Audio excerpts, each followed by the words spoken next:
Madam Chair, Yeah. Madam Chair, can I move forward for a little bit? You certainly may, Senator De La Rosa. But Mayroon before, akong information na bumisita ka doon sa kulungan ni Alice Go dito sa Pilipinas. Bumisita ka? yes, sir. How many times?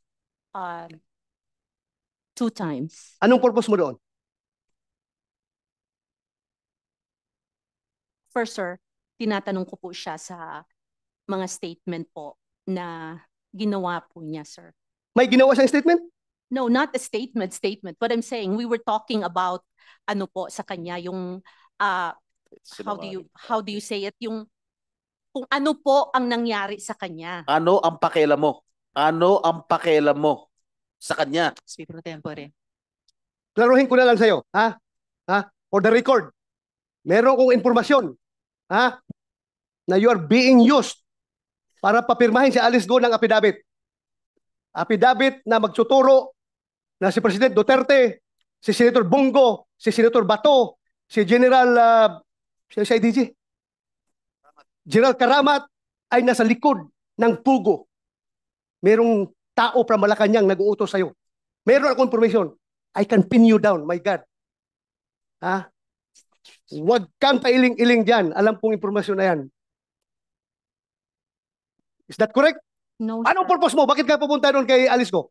Dalawang business ka pumunta. Anong purpose mo doon? Be, sige. At sino kasama mo?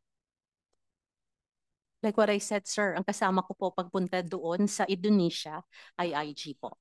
Ang We have tinatanong ni General Macapas online Sen. to Bato, cross-check. sino ang kasama mo pumunta sa kulungan ni Alice Go? Yun ang tanong ko. Ako lang po, tsaka si attorney po. Hindi ka papapasukin doon na ikaw lang. Alam mo, galing ako dyan eh. Tuktok mo. Galing ako dyan sa custodial eh. Mahirap makapasok dyan. At sino ka para makapasok doon? Ang makakapasok lang doon, abogado, pare, kamag-anak, doktor. O opisyal. Ikaw, ano relasyon mo sa kanya? Doktor ka ba? No, sir. Pari ka ba? O ano ka ba? No, sir. O ano?